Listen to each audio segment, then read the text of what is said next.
Where do the faculty go? They go to their disciplinary societies. We went to their disciplinary societies. Follow where people are going anyway. I have a trailer. It's got solar and wind all over it. It's a mobile lab that I created with a grant. What do I do with it? I don't hold it at the college. I go to Whole Foods and park it in the parking lot. Go to where people are going anyway and educate them. All right, so there's another resource page for you. If you're interested in being a sustainability fellow, pro bono, it's not paid in any of those organizations, let me know. I'm sure USGBC's got some unpaid national stuff too. More stuff that you can take a look at every time we talk about it. This is very urgent, folks. We're talking about massive human suffering, and the answers are out there. So ask for independent studies as you go through your courses. Do real-world projects. If you're going to graduate, how many of you are in graduate school? Anybody know, right? Oh, a few of you? Yeah, so those of you who aren't in graduate school yet, shop for graduate programs, where not only will they pay for your tuition and give you a graduate assistantship, but where you can also sculpt the kind of courses you want to get this stuff done. And look at doing things that are interdisciplinary. Please don't go to doom and gloom. Don't do that. Don't do it to yourself. It's a painful place. If you need to, make little rituals to honor the grief and focus on the problems, because the solutions exist, and get engaged in the solutions. I have a whole list of what it takes to be an effective change agent and to move people from apathy, fearful of being obedient, to getting involved. Not only is this a core competency for a sustainable future, but it's also a core competency for all jobs. You will be more effective if you are a systemic thinker who can be an effective change agent. Here are the skills some of the skills I think you need for your careers. You should know how to do a greenhouse gas analysis or be able to find somebody who can. You should know how to do a life cycle analysis or find somebody who can. You don't have to know how to do all these things. You should be able to access these experts. You should know how to write a sustainability report, or at least understand it when you read it, and be able to access people who can. You should know how to use energy efficiency and include renewable energies. I could add on to that list, but don't worry, you can find other people who can do it. It's about building collaborative teams. True leadership isn't the one up in the front of the room. True leadership is looking at what's missing in a group and finding a way to fill that in.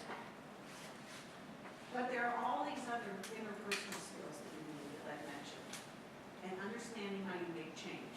It's okay to go work in the belly of the beast, some utility companies that's refusing to do renewables. The first solar system we put up in Michigan that ended up being the largest in the world of its type came from a shamanic warrior black executive who was about to retire at DTE and gave it renewable. You never know who's inside those systems who can say yes to you. If that sounded really weird, just let it go, okay? You can change from within at very traditional organizations.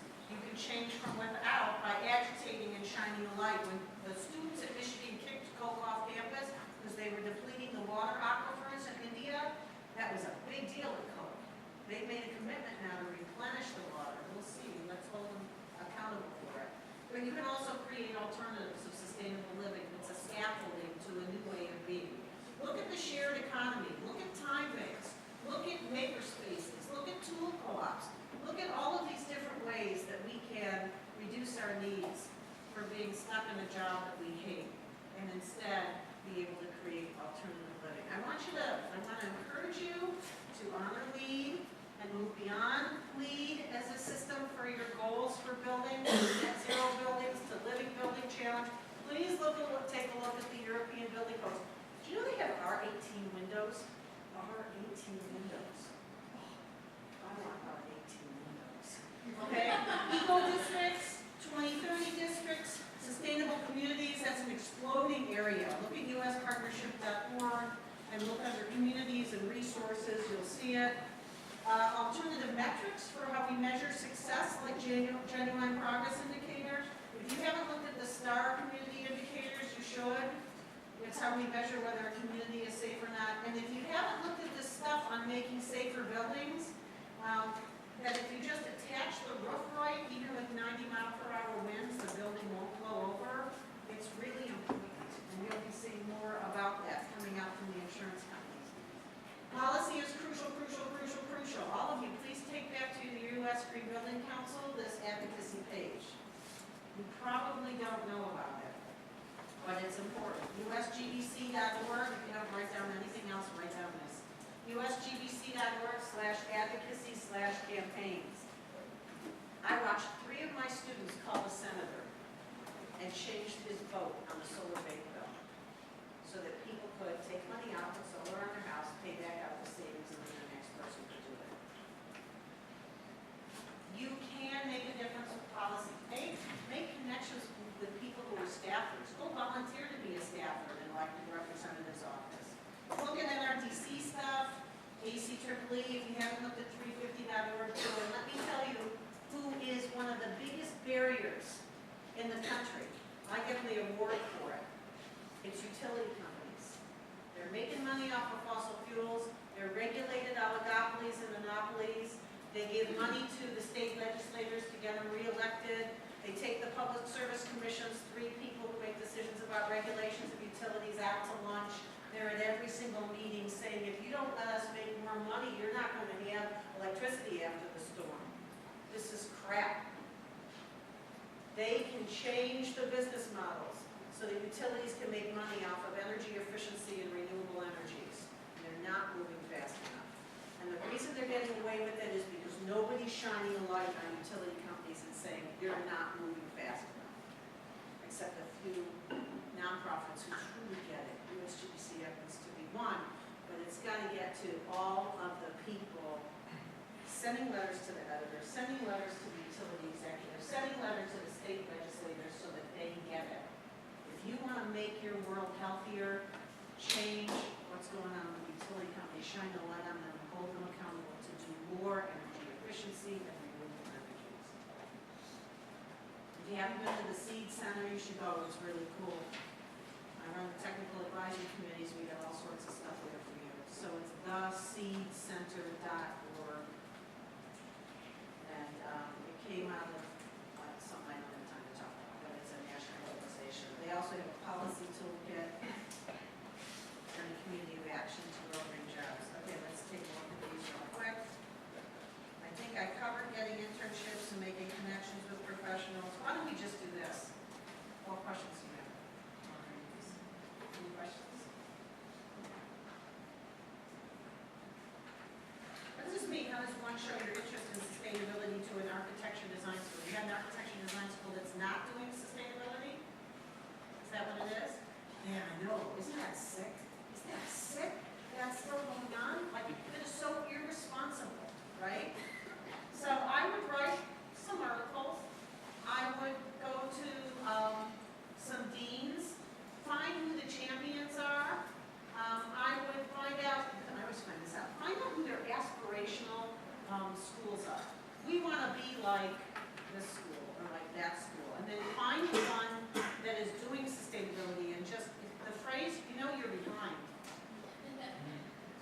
Writing an article that gets in the local paper about how people should think twice about applying to this school because they don't have sustainability and they're not preparing people for what we need. How? Tenured professor, you write those articles too, right? But if you get into another school, then write it about the one that you would have wanted to go to, but you couldn't because it didn't have the sustainability stuff in it. There is no hierarchy, folks. You have power. Use your power. The hierarchy is fake. Don't buy into that hierarchy. Any other questions from out here? Yeah, I got one. What is your take on the climate change? What's my take on it? Yeah, your avenue of climate change. So, I'm a scientist, okay? So there's a preponderance of evidence. I mean, this is pretty simple, right? If you burn fossil fuels and you let cows burp too much, then you get a lot of, and there's a few other things, you get more greenhouse gases in the atmosphere. It works like a solar greenhouse. The sun's rays come through, they get absorbed by things that they hit, the earth and building, and they turn from shorter wave light radiation to longer wave heat radiation. Those longer wavelengths can't go back out through the gases as well as they could have before without the gases, and so some of them gets returned back to Earth, and the Earth's climate changes. I mean, go sit in a car today if it gets sunny where it's got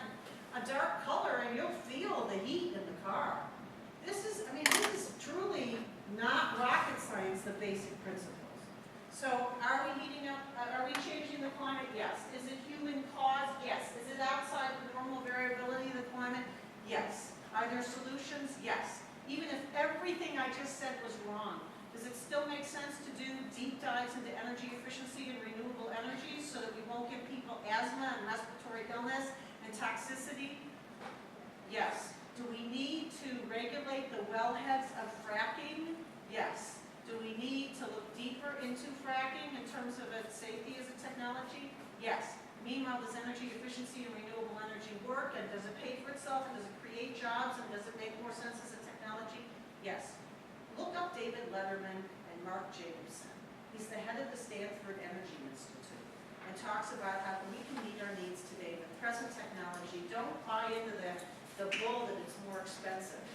If we could finance renewables like we finance coal, and even without that, wind is more cost effective than coal